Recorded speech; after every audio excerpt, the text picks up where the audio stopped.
In this video, I'm going to show you how to change your phone number inside your Google account on PC or laptop. If you find this video helpful, please consider to like this video and subscribe to my channel. In saying that, let's just jump straight into the video. Okay, so what we want to do is open up a web browser. So I'm using Google Chrome for this. So open up Google Chrome, and then from here, click onto your username or your Google account, and click on Manage your Google account. Then from here, we want to go ahead and click onto Personal Info tab. Then inside of here, we want to go ahead and click onto where it says phone. Now from here where it says the phone number has been added to your Google account, go ahead and click onto where it says verified or your phone number. Now under phone number, you're going to see your number here to the left of my mouse cursor. To the right of that, we want to go ahead and click on the pencil icon. This is how we can edit it. Now we might need to go ahead and enter our password to verify that it's you.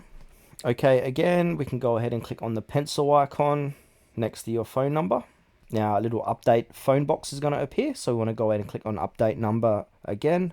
Now from here, this is where we can go ahead and actually edit the number. So just go ahead and highlight it all. Then go ahead and enter your new phone number. Then from there, go ahead and click onto next, and you're going to get a verification code or a code sent to that number to verify your number.